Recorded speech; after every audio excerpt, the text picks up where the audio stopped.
So sekarang ini kita akan masuk kepada game pertama kita, di manakah game yang keempat ini akan bermula dengan draft pick. Adakah draft pick yang akan berlangsung dengan Your team is dengan banning. cantik ataupun tidak? Itu persoalan. Foveus telah pun dibuka, ditendang keluar.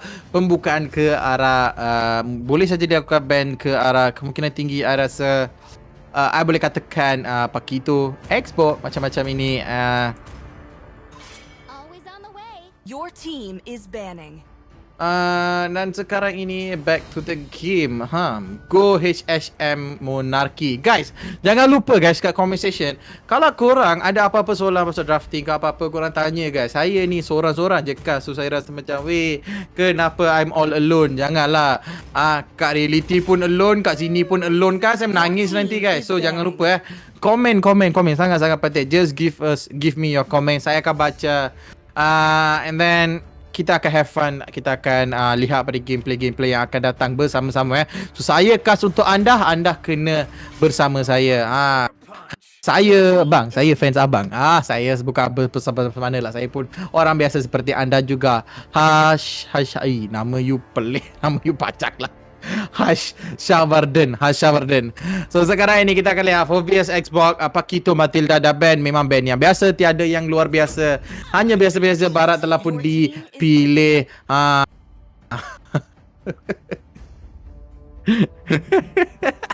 Aduh, Su ni. Tak apa. Tidur dulu. Nanti saya datang kat mimpi awal. Bye-bye. Good night. Take care. Tetapi back to the game, di manakah Barat sudah ada. Daytona's welcome. Boleh saja menelan sesiapa pun. Tetapi Fasha adalah satu pick yang pandai. Boleh saja memilih Xbox. Minta maaf Xbox dah tak ada. Boleh saja memilih Carry ataupun Xbox. Minta maaf, Carry ataupun Lunox. Tetapi mereka akan memilih Fasha dan juga Kaja. A bit of a good pick, I boleh katakan. Fasha, I rasa pick yang paling cantik untuk drafting HHM Monarchy. Tetapi Kaja, I rasa adakah itu sangat-sangat early ataupun adakah ia just a precaution. And then saya masih lagi sedih kerana air sejuk saja pendeman saya, bukan awak. Okay, sekarang ini kita dapat melihat lapu-lapu telah dipilih bersama dengan Johid. Okey. Walaupun ada Kaja, mereka berani nak mengambil tarikan. Lapu-lapu boleh saja menarik Kaja. So lapu-lapu boleh menarik Kaja pula. Kaja menarik lapu-lapu geng. Sebab bila lapu-lapu masuk ke belakang, dia boleh menjejaskan Feather Strike daripada Fasha. So sekarang ini persoalan yang pertama, bang, kenapa mereka pick Baras? Okay, Baras ni dia satu hero yang tier SSS ni tiernya pick or ban. Sebab Baras kena ban adalah satu, walaupun dia bina itemization tank, damage dia tinggi gila, and then dia punya sustainability lagi tinggi. Daytona welcome, dia punya slow, dia punya ni, dia punya tu, semua sangat-sangat sakit. And untuk patch baru ni, kalau korang tak tahu, jungle ataupun jungle creep yang ada pada jungle creep yang ada pada Line of Dawn ni, dia akan menerima damage yang tinggi jika jungle hero tu nyawa dia besar ataupun nyawa dia yang memang tebal, yang memang suka nak dijatuhkan. So sebab itulah Baras ni menjadi satu ideal untuk jungle, di manakah dia boleh clear jungle dengan sangat-sangat laju. Nyawa besar, nyawa banyak, damage banyak. So Baras automatically dah ada 25 stack, dia dapat semua benda tu, and then dia akan pergi. So and then right now, sebab itulah dia bawa Day 3, dia masuk ke jungle. Baras Hyper is a really good thing to happen. But kalau nak counter, boleh saja menggunakan Karina Hyper tapi bina tank. But back to the game, di manakah kalau kita nampak dua-dua drafting is a bit of a semi-balance sahaja. Tiada orang yang boleh counter sesiapa pun. Dengan adanya Fasha, mereka dah securekan mereka punya high ground. Mereka boleh buat damage daripada jauh sahaja. Mereka tak perlu risau. Jangan risau bosku. Jangan risau Haris Muhammad. Saya ada for you guys. So stay tune. Just okay saja. Siapa suka Hi Surendran, that was a really nice gameplay.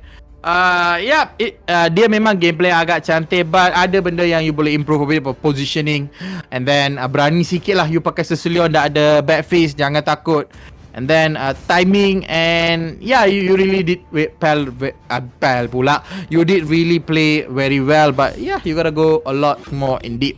But back to the games, Lina dan juga Chow akan diambil dengan ini.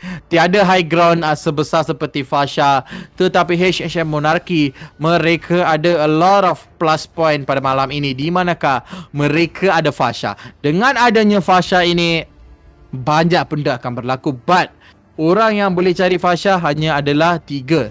Johead, Lapu-Lapu dan juga Chow.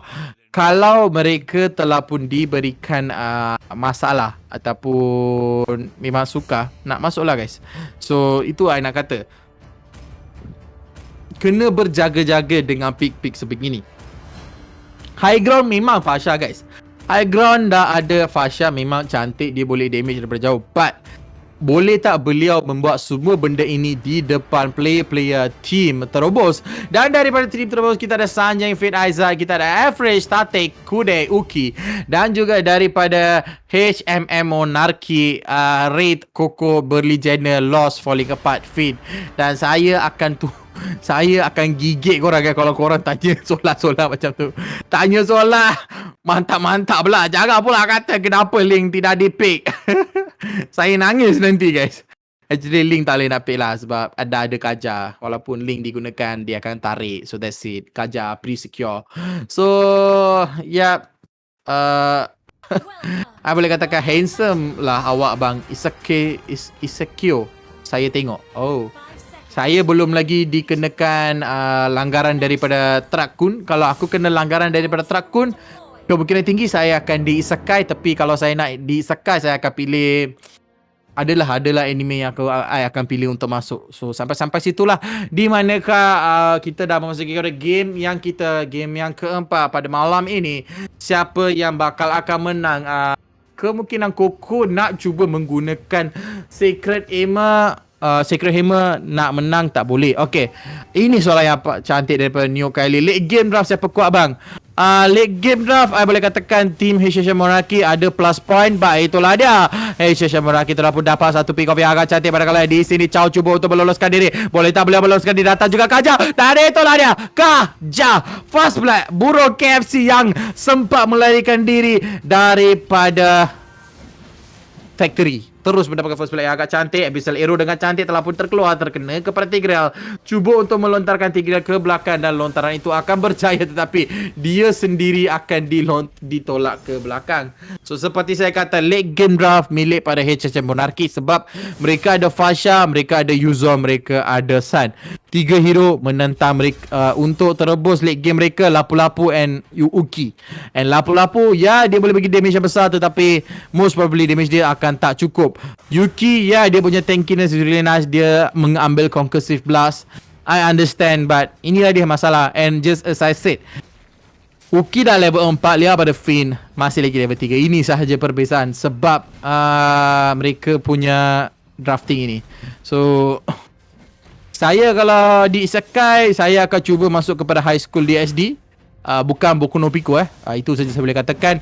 Manakala Coco di sini cuba untuk melakukan engagement, tetapi Finn akan melontarkan bayangan beliau menggunakan Kage Bunshin no Jutsu ke arah seorang ini, tetapi tak cukup damage-nya. So Wraith di top lane menentang seorang Chow. Dua-dua ada ultimate yang sangat-sangat sakit.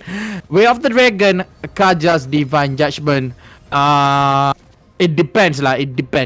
It depends on macam mana mereka nak gunakan. Satu Abyssal Arrow yang agak cantik telah pun terkeluar. Coco nyawanya agak rendah melontarkan diri ke arah T5. Dan sekarang ini perlawanan telah pun dimulakan. Finn akan terjatuh ke tidak? Oh, Finn masih lagi berdiri kekal di sini. Falling apa? Feather Strike yang akan cantik pada kala Chow akan kejar. Flame Shot akan dibuka. Finn masih lagi berdiri. Finn akan dikejar sepak kabawon. The Way of the Dragon 360 darjah telah pun ditembak. Minta bukan ditembak, disepak terus mendapatkan pick off. Bang tak apply jadi custom MPL ke?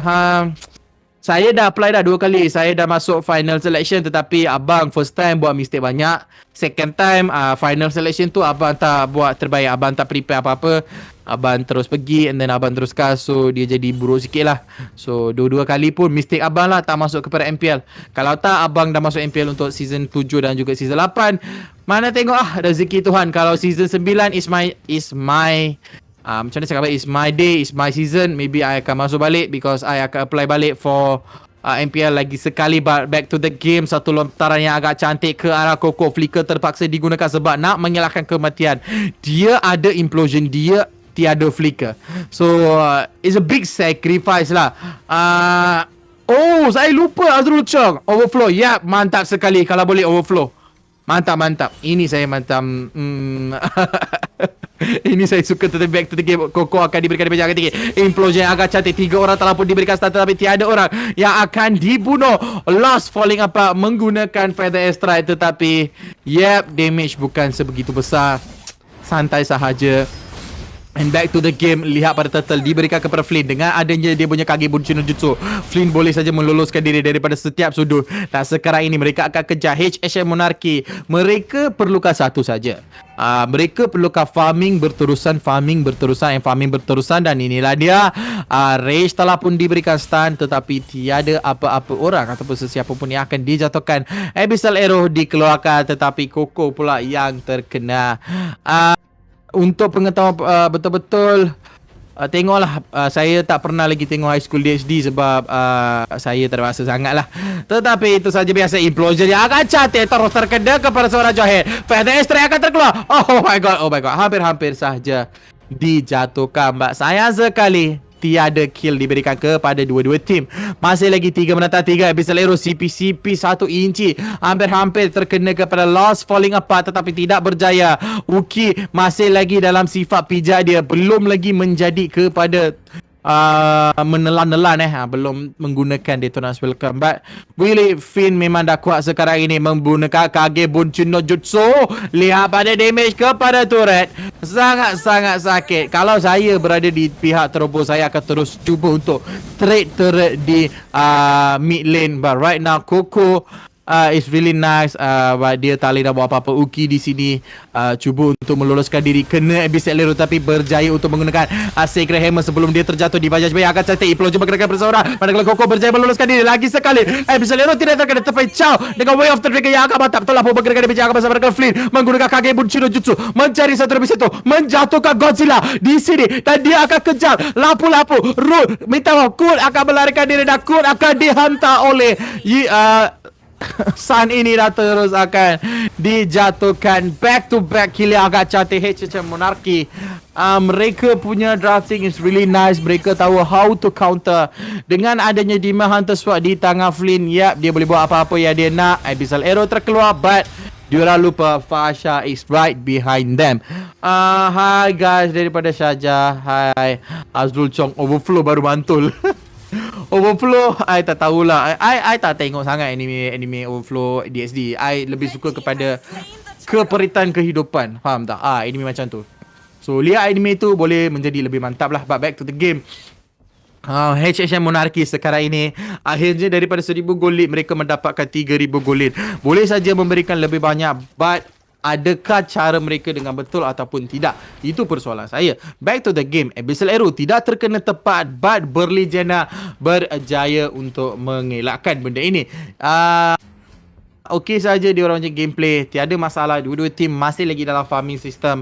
Lapu-lapu perlukan lebih banyak engage pada diri dia. Melompat ke depan Burly Jenna, nyawa yang agak rendah, hampir-hampir ditendang keluar daripada Land of Dawn pada malam ini. HMM Monarchy percubaan yang sangat baik untuk melakukan defending, but tidak berjaya. Manakala Reed di top lane dah level 10 dengan itemization damage dia sangat-sangat sakit lah guys. I boleh katakan it's really nice. Finn untuk tim HSM Monarchy, I rasa drafting mereka lebih cantik lah. Itu je saya kata. Dua-dua team is most to the late game, but yang paling late game adalah HSM Monarchy. And once again Kurt akan diberikan damage. You nak lari mana? Buka Kage Bunshin no Jutsu, hentak kepala dengan dengan kayu itu memang tak boleh nak buat apa-apa. And back to here, Tate di sini. Adakah Tate boleh berjaya ataupun Tate akan terjatuh? Tatakai, tetapi dia tak boleh Tatakai sebab dia dikena hentak oleh Yishushin dan Yishushin pula minta maaf. Sun di sini terus dijatuhkan.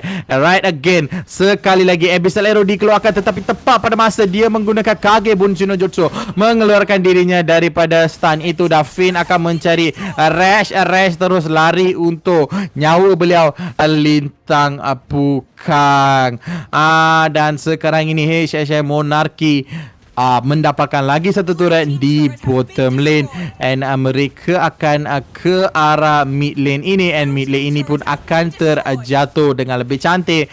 But back to the Land of Dawn, Lord yang turtle yang ketiga kalau tak silap saya akan dimulakan oleh HMM Monarchy dan turtle ini akan diberikan kepada HMM Monarchy.